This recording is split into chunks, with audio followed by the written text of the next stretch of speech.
Good morning, everybody.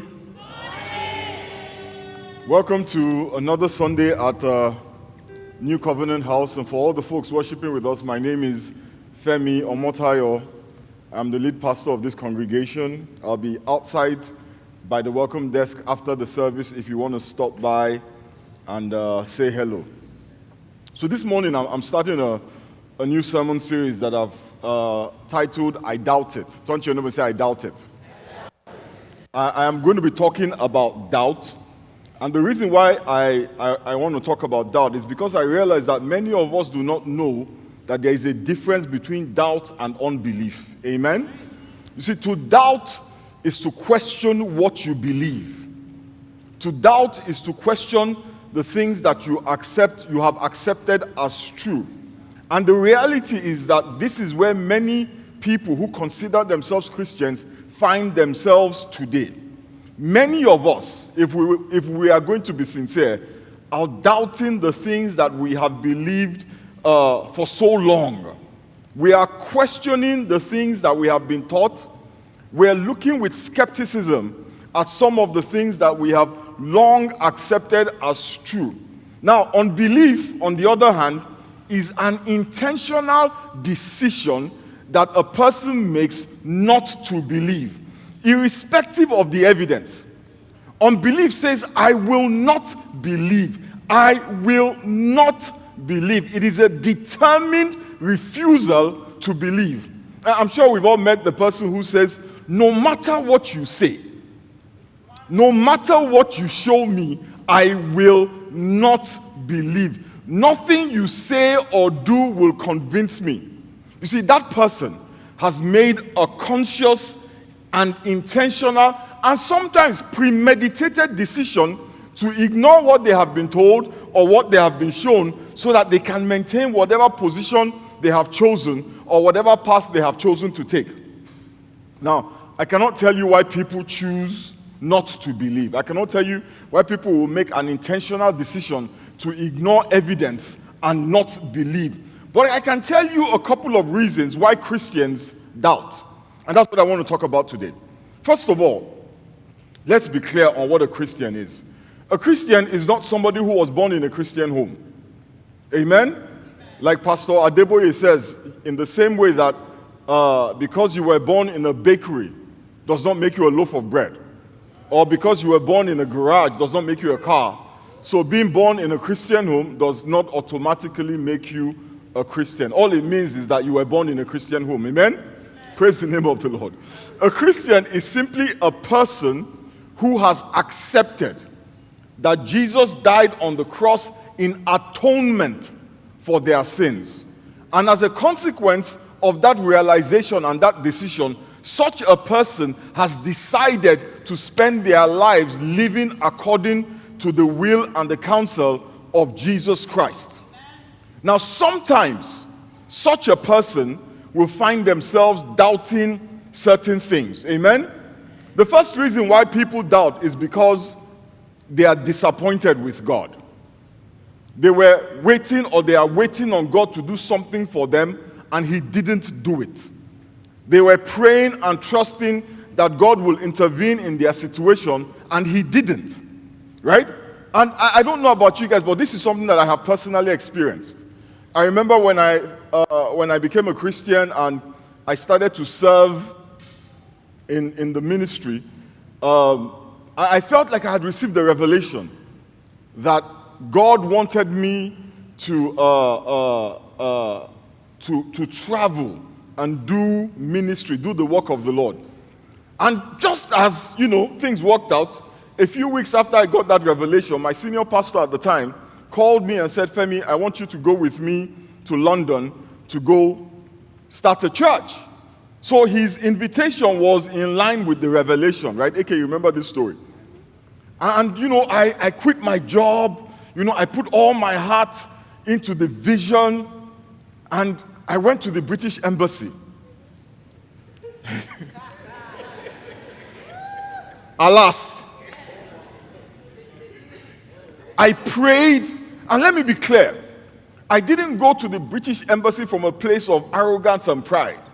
I went there after prayer, after fasting, after praise and worship, after warfare, and claiming it and naming it and pulling down the walls of Jericho around it. I gave a seed offering for it. I tithed. I did everything that they said I should do. And I went to the British Embassy and they said, nope. And I thought to myself that the Lord is trying to teach me perseverance. Yeah? Because, maybe I needed to, pray some more. That delay is not denial. So I went back again and they said what? No. And I thought to myself, I am made of sterner stuff than to back off from the vision and calling of God on my life. The kingdom of God suffered violence, and the violent take it by force. So I went to the British Embassy forcefully, and forcefully by this time, oh my God, it was so funny. I had quit my job. It seemed like God had misled me. I was disappointed. And guess what? I was offended. But you're not allowed to talk about those things in the church, right? You just have to keep trucking. Keep moving. Knowing that the trial of your faith produces perseverance. And perseverance produces character. But inside, I wanted to kill somebody. I don't know if you've ever heard people say, God is never late. Have you ever heard that before? God is always what? God is good and all the time. Now, a person without understanding will assume that means that God is literally never late. So when we have a bill that is due, we expect that somehow, before your bill is late, God will put money in your hand. Under your pillow is okay, but in your hand. Somehow, we expect that we will not be foreclosed on. Because God is never late. He is always on time. As you are packing your boxes to move out, God is never late and He is always on time. So when the money doesn't come, and you are walking away from this house, this apartment, you start to question, is God reliable? Let me give you some scripture to explain as an example of what I'm talking about. Matthew chapter 11, from verses 1 to 2. It says, after Jesus had finished instructing his 12 disciples, he went on from there to teach and preach in the towns of Galilee. I can hear some echo. When John, who was in prison, heard about the deeds of the Messiah, he sent his disciples to ask him, are you the one who is to come, or should we expect someone else? When they said John, I hope we know he was talking about John the Baptist. John the Baptist was Jesus' older cousin. Yeah? And the Bible says he was sent ahead to prepare the way for Jesus. In fact, John himself said, that there is one coming behind me, the sandals of his feet I am not worthy to tie. It was in front of John, not that he heard, when the Holy Spirit came and affirmed who Jesus was. Hallelujah. Right? Two people heard the voice of God that day, Jesus and John. This is my son, in whom I am well pleased. So John had first-hand information about who Jesus was. John had preached a very hard message. He called on everybody to repent from their sins. And if they did not repent, John had no qualms with calling them out. Right? He was not afraid of anybody. Amen? The king of the time, King Herod, had decided to do something shady. He had taken a woman as a wife who he should not have taken as a wife. And of course, John was not going to be quiet. He was not going to look the other way. So John started to, shout it from the rooftops that King Herod had done a bad thing. Right? But, King Herod was king, and his wife was not happy about it. So she told the husband, right? And the husband had John arrested and locked up and thrown in jail. They put him in jail.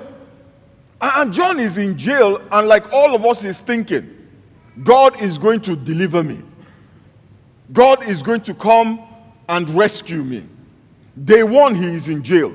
Day 2, he is in jail. No angels, nothing. The gates of the prison are not shaking. He is there, day in, day out, day after day, night after night. One day he gets tired of his condition, and he sends his disciples and says, go and ask my cousin. Go and ask Jesus. Are you the one to come? Because I'm still in jail. Or is there another? Because this was not the plan. I went around with boldness, criticizing, calling people out because I expected that no matter what happens, I will be delivered. You know what Jesus Christ did? He said, go and tell John all the miracles that you are seeing. And that was it. That was it. The cavalry didn't show up. John started to question if Jesus was who he said he was. How did John's story end? With his head taken off his neck. And what did Jesus say? He says, there is no man greater than John that had lived before that time. I remember when my wife got pregnant for our first child in 1998. She was delivered in 99, so you don't even know.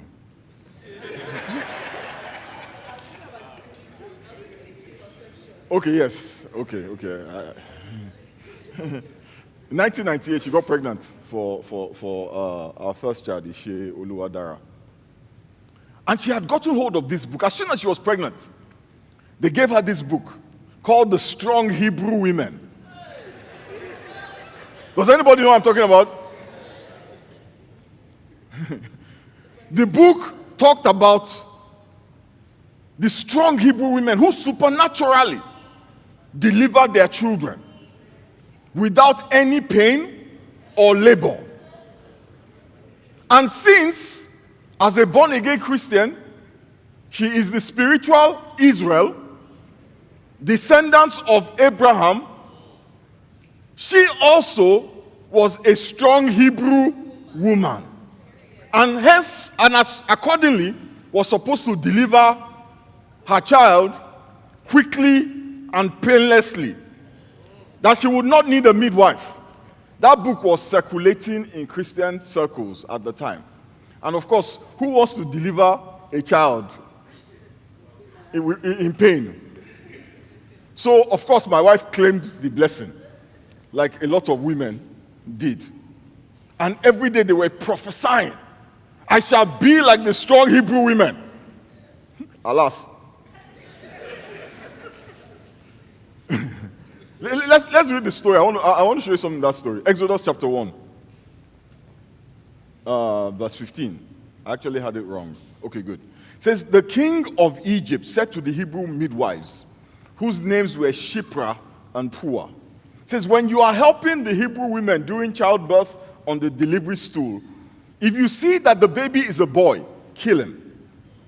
But if it is a girl, let her live. The midwives, however, feared God and did not do what the king of Egypt had told them to do. They let the boys live.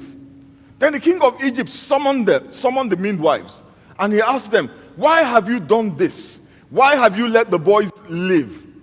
The midwives answered Pharaoh, Hebrew women are not like Egyptian women. They are vigorous. Hallelujah. And they give birth before the midwives arrives.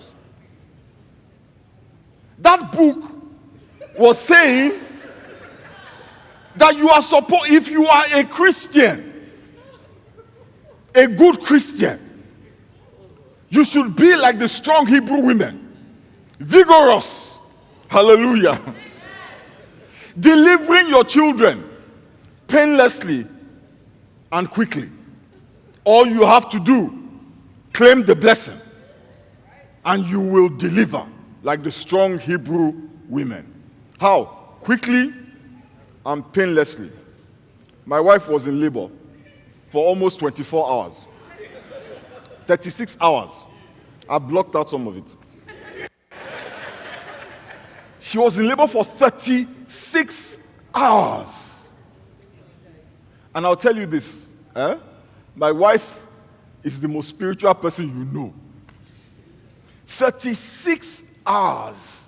I remember at the time they said, this baby is not coming, let's induce. And they gave her, what's that thing? Pitocin. And I heard that thing does you in the head.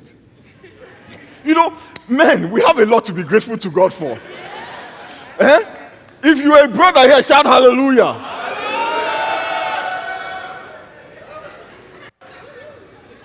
Listen. Mother's Day. Mother's Day is the only holiday that Valentine's Day, forget it. Mother's Day, don't play. Don't play. If you get that pitocin, is that what they call it? You'll be a lot more respectful.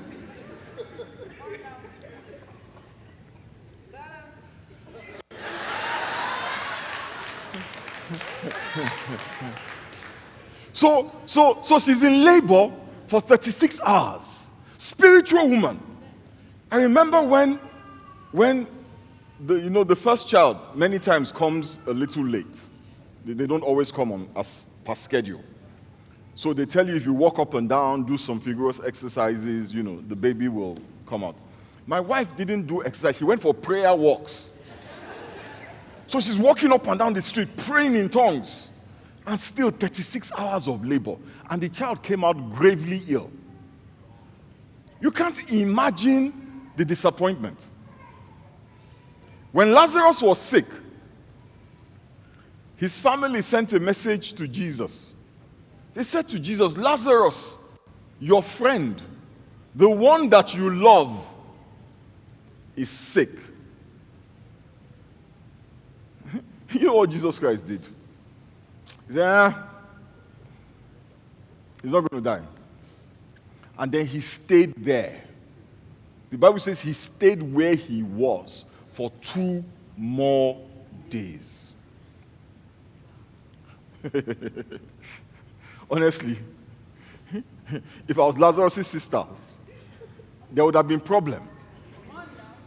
The Bible says he stayed where he was for 2 more days. He did not leave where he was until Lazarus died. God is always on time. If somebody had said that to Martha or Mary, the slap she would have given them. What is on time? We're burying the man. When is he going to show up? When Jesus Christ eventually got there, look at what Lazarus' sister Martha said to him. Lord, Martha said to Jesus, if you had been here, my brother would not have died. If you had answered my prayer when I prayed it, this would not have happened. If you had gotten here when we sent for you, this is a man that you called your friend. Remember that song, I Am a Friend of God? They were talking about Lazarus. Lazarus would not have died. That is why people doubt. Because God didn't show up when they expected him to show up. When it made sense for him to show up. He didn't do what we said he would do, what we expected he would do, in the way that we expected he would do it. But sometimes people doubt, not because God let them down personally, but because of their experience with somebody who is supposed to represent God. Some folks have a negative interaction with somebody who is supposed to be a Christian, right? And some of you have been there. You go to church, and an usher treats you disrespectfully. Say, if this is Christianity, I don't want any part of it. And you call yourself a Christian. Sometimes the disappointment is not with God. It is with people who are supposed to be Christians. And maybe not just, a church member. Maybe a person who is in authority does something bad, has a moral failure that becomes public. And many, as a consequence of the failings of a man, start to question their faith because of that. Even though the Bible says, cursed is the man who puts his confidence in the arm or flesh.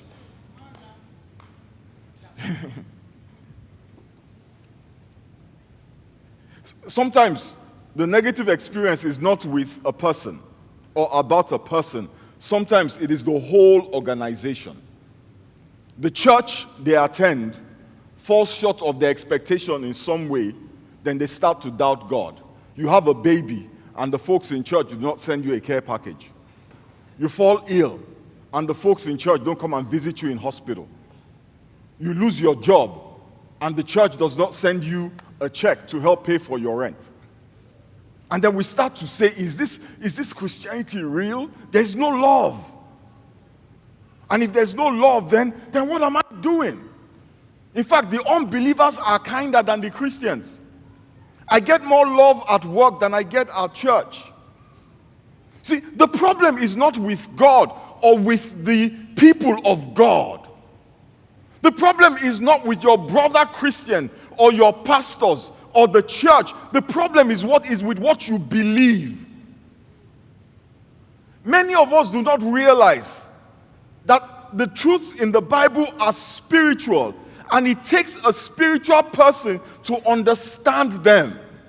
In 1 Corinthians chapter 2, verse 14, the Bible says, the person without the Spirit does not accept the things that come from the Spirit of God, but considers them foolishness and cannot understand them because they are discerned, they are understood only through the Spirit. When we approach the Word of God with human intellect, we miss a lot of it.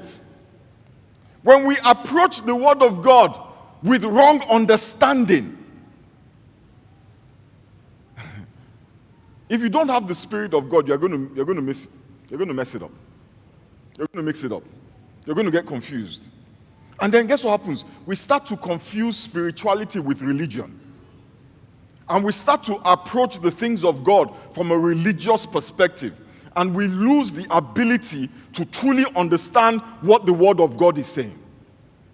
When you start to say things like, well, common sense says, it only makes sense. The Bible says God's ways are not our ways. God's thoughts are not our thoughts. It is natural for you to put your trust in man, but God says, woe. You know what woe means? Disappointment is coming. I'll never forget the story of a girl that was in our church when I pastored the church in St. Louis. And I was teaching Bible study. And I told the story of how my wife and I went grocery shopping one weekend. So Bible study. And I'm telling people how, about conflict resolution. And I told the story of how my wife and I went grocery shopping, and we got into it on the way home. We get into it. She's very spiritual. You know what? It's always my fault. I wasn't spiritual that day. So we got into it. And when I say we got into it, we got into it. So we pulled up to the house, and we're yelling at each other, carrying groceries and shouting. You know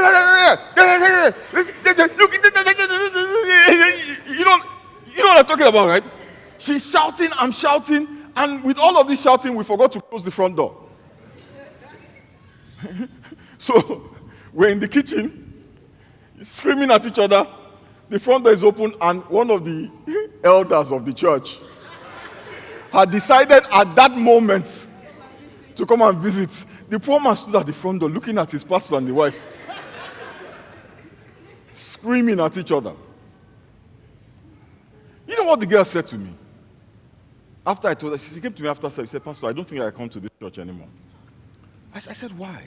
She said, she needs a man of God that is perfect. I said, I know 2 churches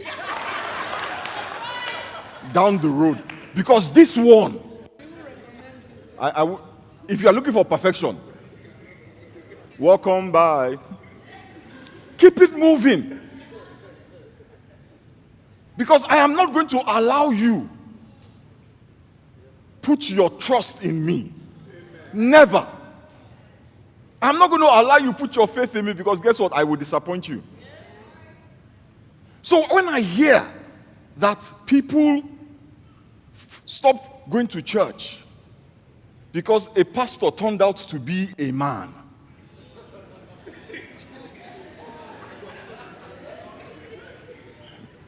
I feel nothing. Because there's a reason why we all have the Bible. But when we approach it with a human mind, we put our expectations where God has warned us several times. Don't do it. Moses. I don't know any pastor that has seen the miracles that Moses has seen. Moses almost missed heaven. It was bear. So how do you say it in English? How do you say bear in English? No, skin of his teeth doesn't describe it. Can somebody tell me? So. You know how? Okay. Moses entered heaven by the skin of his teeth. In fact, the devil was so sure that Moses would not make it that he came to collect Moses' body. And the angels had to get into a fight with the devil. So if Moses can mess up, who am I? Who are you to think I won't?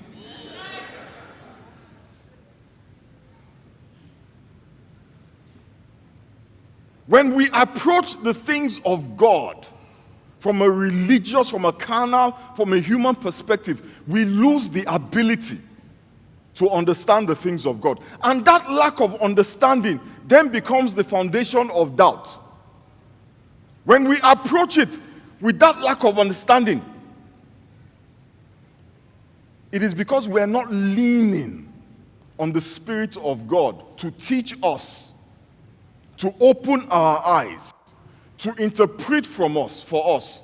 We are letting our natural instinct determine what the Word of God is saying.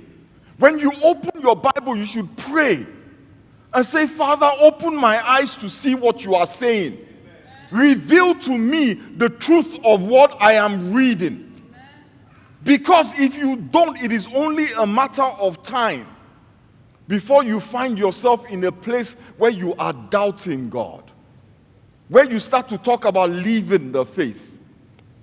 A lack of understanding will lead you into presumption, where we start to presume and assume that God will do things that God has not promised He will do for you. We start to expect things from God that He has not said He will give. It says the expectations of the righteous shall not be cut off. Go and read that scripture again. Google it and read it properly. We start to expect things from people that they are not capable of giving you. We assume things about God that are not true. We buy into this idea that God will give you everything you want, when you want, and how you want. And that is a classic example of presumption. A premise that implies that God is just a genie who fulfills your wishes no matter what they are. That God is a Santa Claus, and the way He decides what He gives you or what He doesn't give you is whether you are on His naughty list or His good list. You know, in Matthew chapter 6 verse 10, Jesus taught us how to pray. And many of us say this prayer. In fact, we call it the Lord's Prayer. And in verse 10 of that prayer, look at what it says. It says, your kingdom come. Your will, not my will, your will be done on earth as it is in heaven. How do we pray that prayer? Your will be done on earth as it is in heaven, and get upset when He doesn't do our will. You just prayed. And some of us, that's the only prayer we pray. Our Father who art in heaven, hallowed be thy name. Thy kingdom come. And what is his kingdom? An area where he has absolute total authority. Thy kingdom come. Your will be done on earth as it is in heaven. Give us this day our daily bread. That give us what we need. And forgive us our trespasses as we forgive those who trespass. That's the only prayer some of us pray. As I'm saying it, some of you are saying it to yourself. You're so familiar with it. But then, when we read our Bibles, we don't read that part. The assumption is that God's will is always to give you what you want. Listen, God has a will. And many times your will and his will, they are not in alignment.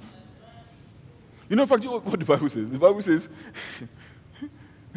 that the reason why God doesn't answer some of our prayers is because when we pray, we're praying so that we can get, so that we can spend more, we can spend it on ourselves to fulfill what? Our own desires. But Pastor, doesn't the Bible say that God will grant you the desires of your heart?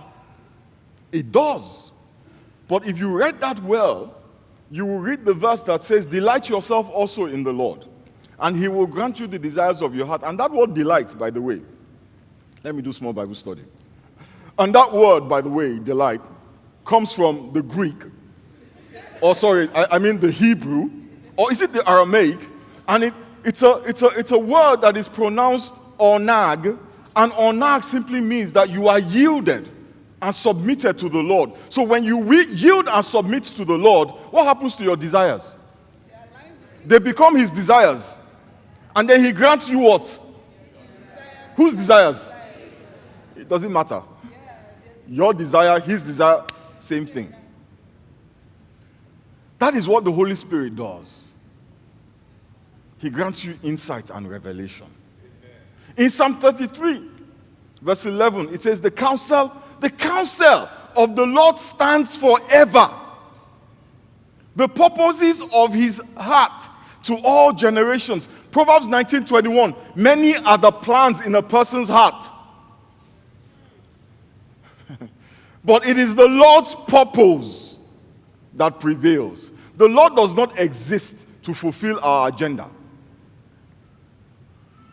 He has a purpose and a counsel that he is working out in the universe and in our lives. Let me guys tell you something. The primary reason why Jesus Christ came was not to give us salvation.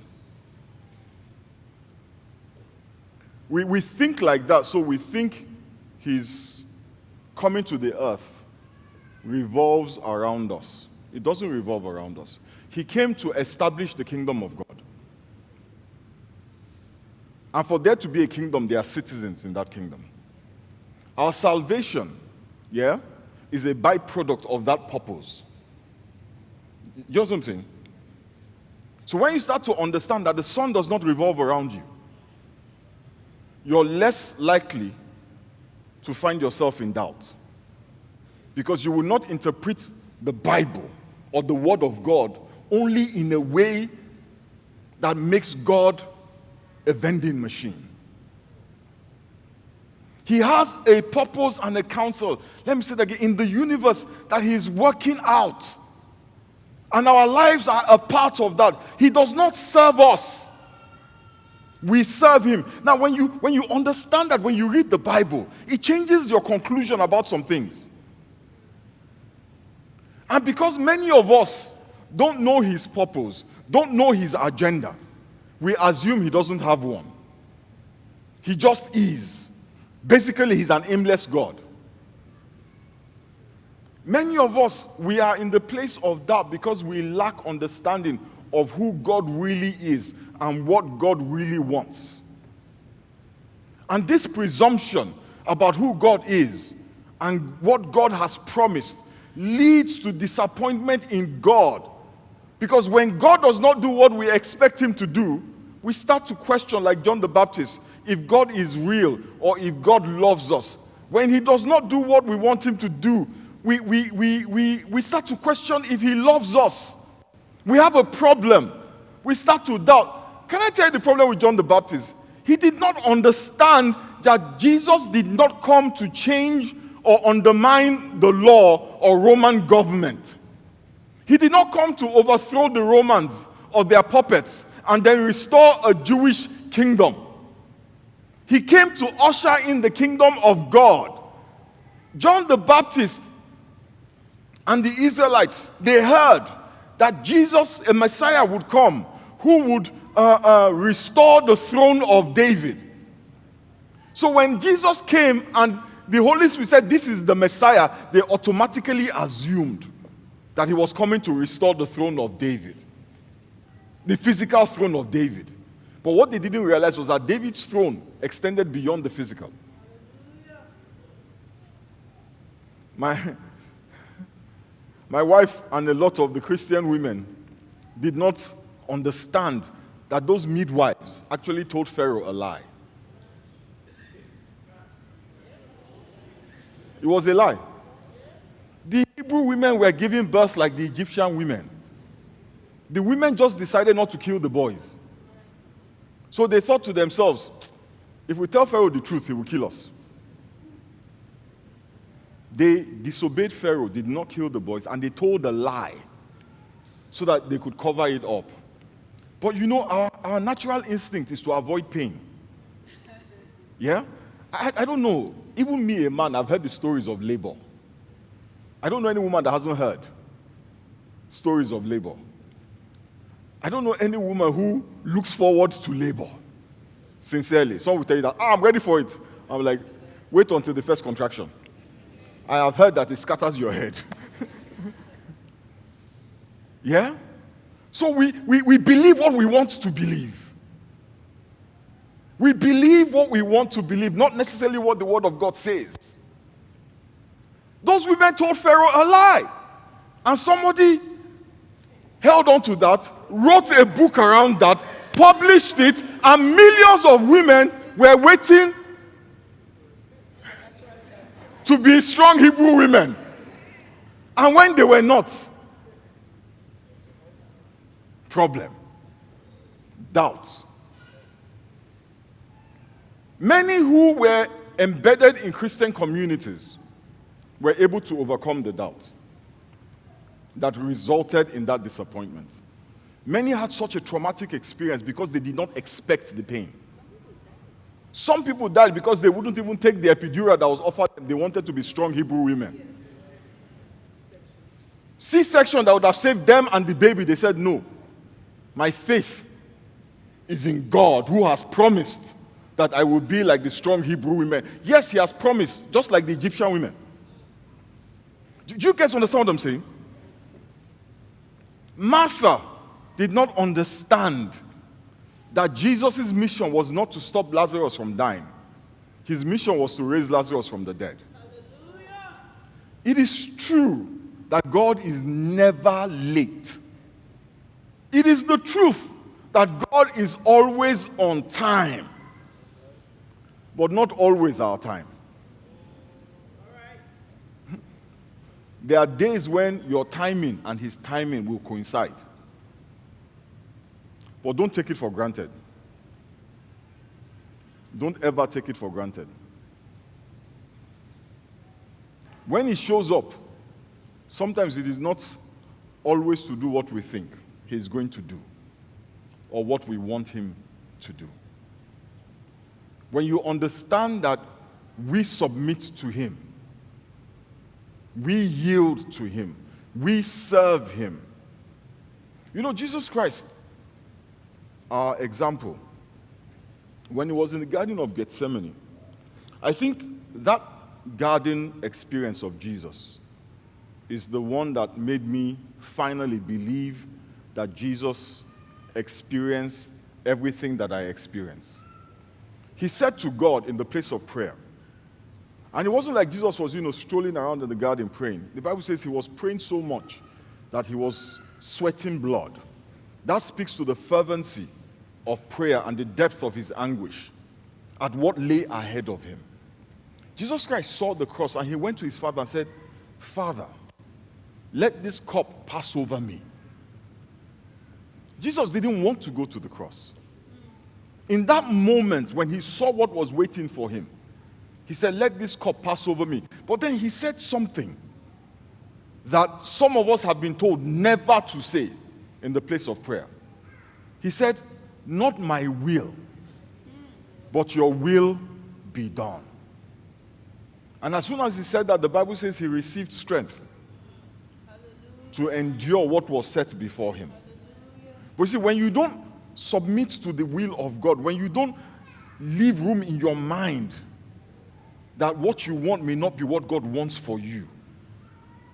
We pray all the time, God use me, God use me. What if God is ready to use you, but not in the way that you want? Because every time we think, God use me, we think it is so that we can preach to some people, preach to 5,000 people, have 5,000 followers. Sometimes it is to be an example of His grace and His mercy.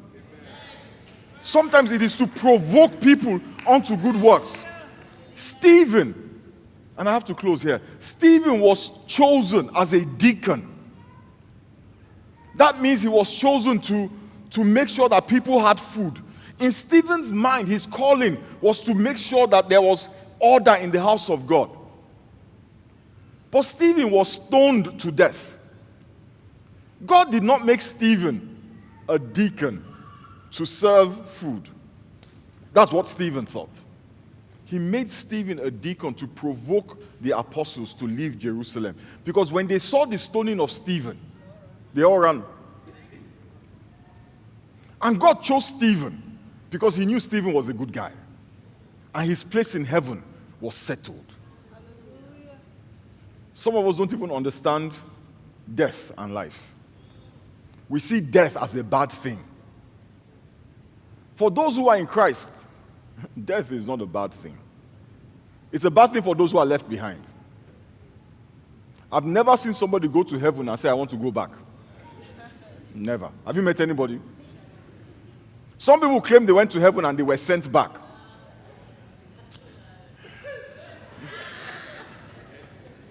I'm not going to say anything. My brothers and sisters, those of us who are struggling with doubt, question what you have heard. Go back and search the scriptures. But don't listen to people who have decided they will not believe. Who have made up their minds that their goal in life is to bring as many people out of the faith as possible. They compound your problems. And because of the doubt you feel, there is a certain affinity you have for those folks. And their words make sense. But they are foolishness. They are lies that the devil is feeding you to capitalize on the doubt that you are already experiencing. Rather than go to them, go to the Holy Spirit and ask the Holy Spirit to enlighten you, to clarify for you, to explain to you, to give you insight. Don't be like the blind man looking for another blind man to lead him. Go to the Spirit of God who knows all things. The Bible says if anybody lacks wisdom, let him come to God, who will give liberally without reproach. So if you are here and you are doubting anything, go to God. Go to the Spirit of God and say, this is not making sense to me. I am struggling with this thing. Holy Spirit, reveal the truth to me. That's what I did. That's what I did. When I came to a crisis of my faith, I didn't go to atheists or philosophers. I went to the Holy Spirit, and He told me the truth. And when I heard the truth, joy filled my heart again. And the love of God fills my life in a way that it never did. That is what the Holy Spirit does. Let us bow our heads and pray.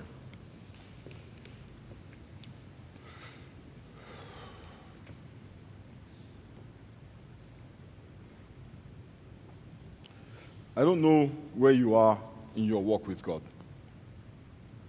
I don't know if you are struggling in your faith because of disappointments with God directly, or disappointment with the people of God, with the church of God, with men and women of God. But whatever doubt you may be experiencing, ask the Holy Spirit to speak to you. Ask the Holy Spirit to clarify for you. And if you're strong in your faith, the Bible says, he that stands, let him take heed, lest he falls. Ask the Holy Spirit to strengthen your faith, to reveal to you the truth, because right believing the right things is a critical component of having a victorious life. Father, we thank you and we bless you. Almighty and ever-living King, we give you praise. Father, we commit all your children who are here and who are watching at home into your hands. We ask, Father, in the name of Jesus, that whatever experience they may have had, whatever teaching they may have received that has brought them to the place where they doubt that you are who you say you are, and that you will do what you have said you will do. Father, I ask for grace and mercy to clarify, to understand, to enlighten. The Bible says that faith comes by hearing, and hearing a word from God. Father, speak a word about that situation into our hearts. Speak a word that will clarify that doubt. We thank you, Father. And Father, those who have made a decision that they will not believe, Father, we ask that you soften their hearts. We ask that you turn the hearts of stone into hearts of flesh, that your name may be glorified. We give you praise and we give you glory. In the mighty and precious name of Jesus we have prayed. Amen. Somebody praise the name of the Lord. Somebody praise the name of the Lord. Amen. We're going to take communion now. Amen.